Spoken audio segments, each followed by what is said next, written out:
ناظرین کرام، عنقریب ایک مبارک اور مقدس رات آنے والی ہے۔ اس رات کو شب قدر کہا جاتا ہے۔ شب قدر بڑی برکت والی، رحمت والی رات ہے۔ اس رات کو بہت زیادہ شرف حاصل ہے کہ اسی رات ملائکہ کی تخلیق ہوئی، اسی رات بنی اسرائیل کی توبہ قبول ہوئی، اسی رات حضرت آدم علیہ السلام کو منصب وجود میں لانے کے لیے سامان تخلیق جمع ہونا شروع ہوا، اور اسی رات مبارک میں جنتوں میں درخت کی فصلیں لگائی گئی۔ اس رات کے مراتب و درجات کا کیا کہنا کہ خداوند قدوس نے اس مقدس رات کے بارے میں قرآن مجید کی ایک سورہ نازل فرمائی، جس میں ارشاد فرمایا کہ بے شک ہم نے اس قرآن کو شب قدر میں نازل فرمایا، اور تم کیا جانو کہ کیا چیز ہے شب قدر؟ شب قدر 1000 مہینوں سے بہتر ہے۔ اس میں فرشتے اور جبرائیل اترتے ہیں اپنے رب کے حکم سے ہر کام کے لیے۔ یہ سلامتی ہے، یہ صبح صادق کے طلوع تک رہتی ہے۔ یعنی شب قدر وہ قدر و منزلت والی رات ہے کہ اس رات میں پورا قرآن مجید لوح محفوظ سے آسمان دنیا پر نازل کیا گیا، اور اس ایک رات کی عبادت 1000 مہینوں کی عبادت سے بڑھ کر اور افضل ہے۔ اس رات میں حضرت جبرائیل علیہ السلام ملائکہ کے ایک لشکر کے ساتھ آسمان سے زمین پر اترتے ہیں۔ یہ رات زمین و آسمان اور سارے جہان کے لیے سلامتی کا نشان ہے۔ غروب آفتاب سے طلوع فجر تک اس کے انوار و برکات کی تجلیاں برابر جلوہ افروز رہتی ہیں۔ ناظرین، روایت ہے کہ ایک دن حضور علیہ الصلوۃ والسلام نے بنی اسرائیل کے ایک عابد کا قصہ بیان فرمایا کہ اس نے 1000 مہینے تک لگاتار عبادت اور جہاد کیا۔ صحابہ کرام نے عرض کیا، یا رسول اللہ صلی اللہ علیہ وسلم، آپ کی امتیوں کی عمریں تو بہت کم ہیں، پھر بھلا ہم لوگ اتنی عبادت کیوں کر سکیں گے؟ صحابہ کے اس افسوس پر آپ صلی اللہ علیہ وسلم کچھ فکر مند ہو گئے، تو اللہ تعالیٰ نے یہ سورہ نازل فرمائی کہ اے محبوب، ہم نے آپ کی امت کو ایک رات ایسی عطا کی ہے کہ وہ 1000 مہینوں سے بہتر ہے۔ روایت ہے کہ شب قدر میں سدرۃ المنتہا کے فرشتوں کی فوج حضرت جبرائیل علیہ السلام کی سرداری میں زمین پر اترتی ہے، اور ان کے ساتھ 4 جھنڈے ہوتے ہیں۔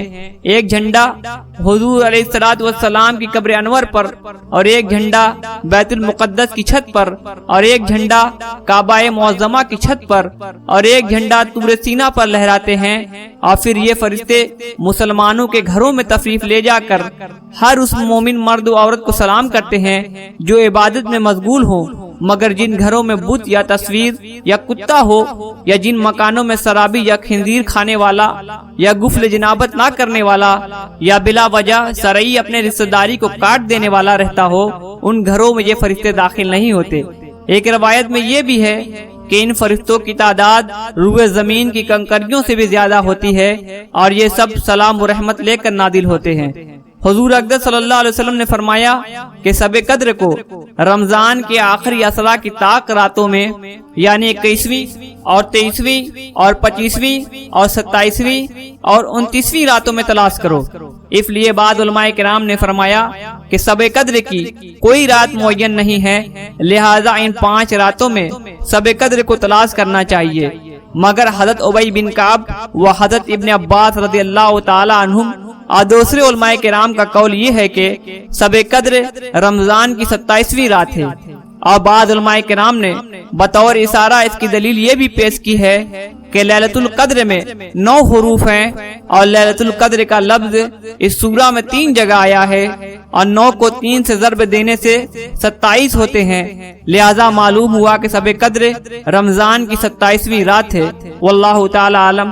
روایت ہے کہ جو شب قدر میں اخلاص نیت سے نوافل پڑھے گا، اس کے اگلے پچھلے سب گناہ معاف ہو جائیں گے۔ شب قدر میں 4 رکعت نماز نفل اس ترکیب سے پڑھے کہ ہر رکعت میں الحم کے بعد سورہ ان انزلنا 3 مرتبہ اور قل واللہ احد 50 مرتبہ پڑھے، پھر سلام کے بعد سجدہ میں جا کر 1 مرتبہ سبحان اللہ والحمدللہ ولا الہ الا اللہ واللہ اکبر پڑھے، پھر سجدہ سے سر اٹھا کر جو دعا مانگے انشاءاللہ تعالی مقبول ہوگی۔ حضرت عائشہ رضی اللہ تعالی عنہا نے عرض کیا کہ یا رسول اللہ صلی اللہ علیہ وسلم اگر مجھے شب قدر مل جائے تو میں کون سی دعا پڑھوں؟ تو ارشاد فرمایا کہ تم یہ دعا پڑھو، اللہم انک عفو تحب العفو فاعف عنی۔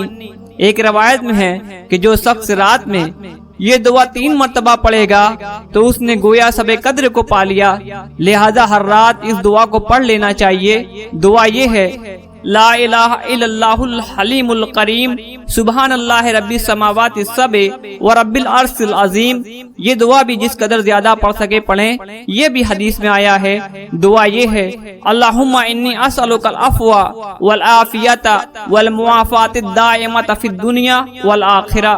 ناظرین، امید ہے کہ آپ کو آج کی ہماری یہ ویڈیو پسند آئی ہوگی۔ ہمارے چینل کو سبسکرائب کریں اور ویڈیو کو زیادہ سے زیادہ شیئر کریں۔